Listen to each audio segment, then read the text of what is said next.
Nobody Saves the World is an action RPG from Drinkbox, who you might know as the developers behind games like Guacamelee and Severed. I've been a fan of Drinkbox since the Tales from Space games during the PS3 and Vita days, so I'll play anything they put out day one. I've loved all their games up to this point, and think they've released some of the highest quality indie games ever. Needless to say, I went into Nobody Saves the World with high hopes, and while I think Nobody Saves the World is still a good game thanks to its unique form switching gimmick, I wouldn't say I loved it by any means due to its repetitious gameplay and unnecessarily padded runtime. Nobody Saves the World stars the titular Nobody, a true blank slate of a character. This is reflected in Nobody's design, consisting of a pure white body, vacant expression, and dark voids for eyes. Nobody is relatively powerless until he stumbles across a magic wand that allows him to shapeshift into a variety of different forms, each with their own unique skill sets. This is a clever concept, and exploring each of the 18 playable forms and their different powers is easily the strongest aspect of Nobody Saves the World.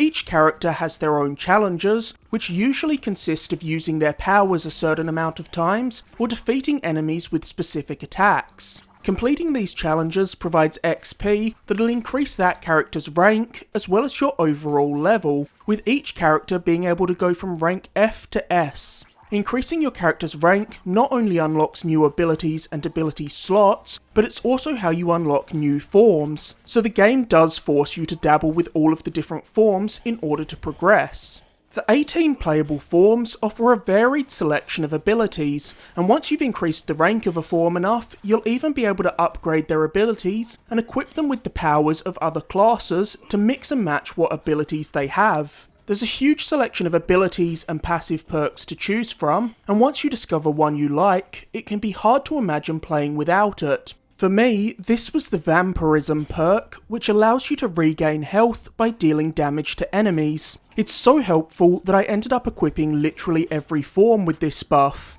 Let's run through some of Nobody's forms and their specific skills.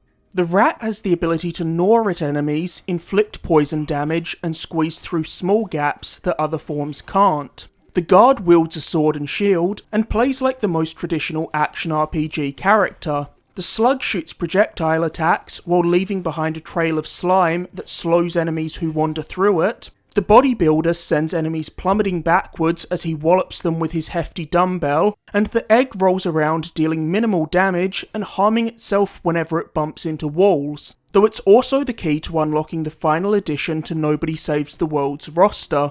There are even forms that give you new traversal options, allowing you to reach previously inaccessible areas, like the Turtle and the Mermaid, who can both swim across the bodies of water that divide several chunks of Nobody Saves the World's map. My personal favourite forms are the ones that allow you to summon minions to fight alongside you, like the Magician, who sends waves of rabbits and tigers after his enemies, and the Zombie, who infects enemies, causing them to come back as zombies when they're killed. I especially liked the fact that these are abilities that can be equipped by all the other classes. Rolling into battle as the Bodybuilder with a whole horde of zombies following behind me was never not amusing. A handful of Nobody's forms have a bit of a learning curve to them. Take the Horse for example. The horse's primary attack is a kick, but as it's a horse, it kicks with its hind legs, so you'll need to remember to face away from enemies while attacking them.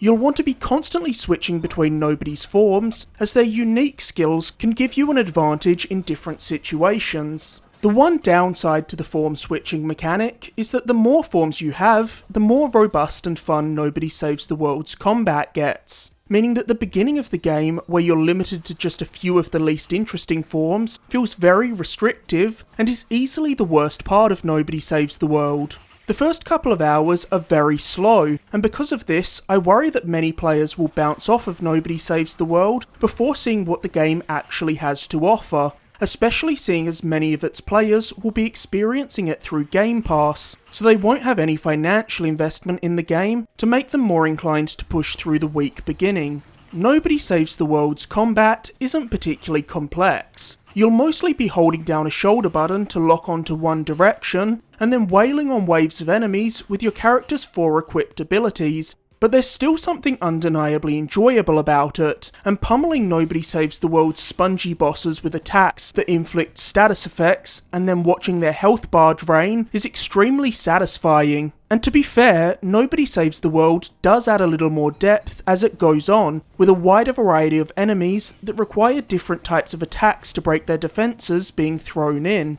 This forces you to put more thought into which abilities you have equipped, so that you can deal with as many enemy types as possible. Nobody Saves the World's core gameplay loop consists of exploring its overworld map in search of side missions and small dungeons that you can complete for stars, which can then be used to unlock Nobody Saves the World's major dungeons that advance the story. You'll also get stars through completing the unique tasks for each of Nobody's forms, which is another reason that it's important to be frequently switching your form up. I really enjoyed this formula for 90% of Nobody Saves the World. It requires a decent amount of grinding, but I found it more rewarding than tedious. That is until the end. Once I was at the point where all I needed to do to complete the story was finish the final dungeon, I was 20 hours in, and I'd had my fill of Nobody Saves the World, and I just wanted to finish the game. So realising I was 20 or so stars short to unlock the final dungeon, and being forced to play through a bunch of additional side missions was frustrating, especially seeing as many of the side missions are pretty one note, and just see you going on menial fetch quests. This additional padding soured my last couple of hours with Nobody Saves the World, and only highlighted the fact that the game is too long for what it is. It took me 23 hours to roll credits on Nobody Saves the World, and I think the length does a major disservice to this game. Nobody Saves the World would have been a tighter and more enjoyable experience overall if it was in the 12 to 15 hour range. I always hate walking away from a game feeling like it overstayed its welcome, instead of feeling like I could go for more of it. Nobody Saves the World's dungeons offer a decent amount of visual variety, which stops them from getting too repetitive, which is important as they're structurally all very similar, usually requiring you to fight through multiple floors of enemies before taking on a boss or a challenging lineup of enemies in an enclosed arena. Sometimes you'll come across a gate in a dungeon that you'll need to find a key or kill a certain amount of enemies to get past, but this is about as adventurous as Nobody Saves the World's dungeon design gets. Drinkbox games usually have good writing, and that's largely true in Nobody Saves the World as well. It's quite well written, and the humour landed more often than not for me. I also always appreciated Nobody Saves the World's meaningless and goofy dialogue options. Take a scene from the beginning of the game, for example, when Nobody first gets his wand. Nobody is almost immediately accosted by the antagonist, who demands that Nobody hands the wand over to him. You're then greeted with two choices: no, or hell no, he's a jerk.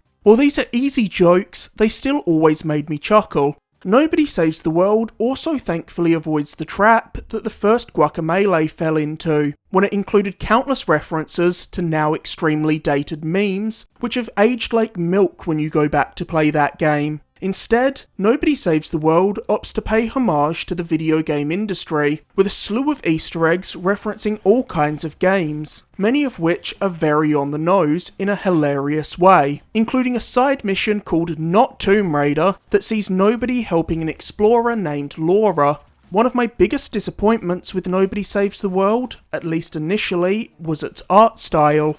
I usually love the look of Drinkbox games, and I think Guacamelee and Severed are both fantastic visually. I had a pretty negative guttural reaction to Nobody Saves the World's art style at first. It almost reminded me of the way old Flash games looked. But over time, it did start to grow on me, and I began to at least somewhat appreciate its crazy cartoon visuals for what they are, even if I do still think Drinkbox's previous games are much stronger visually. While Nobody Saves the World is packed with a lot of the charm found in Drinkbox's prior games, it unfortunately does overstay its welcome, as it simply doesn't offer enough variety to justify its 20+ hour runtime. While I did enjoy Nobody Saves the World as a whole, I also couldn't recommend that you rush out and play it, especially at the moment when there are so many other bigger and better games being released. But if you have some free time down the line, or are simply looking for a good podcast game, Nobody Saves the World is definitely worth a look at, especially if you're a Game Pass subscriber.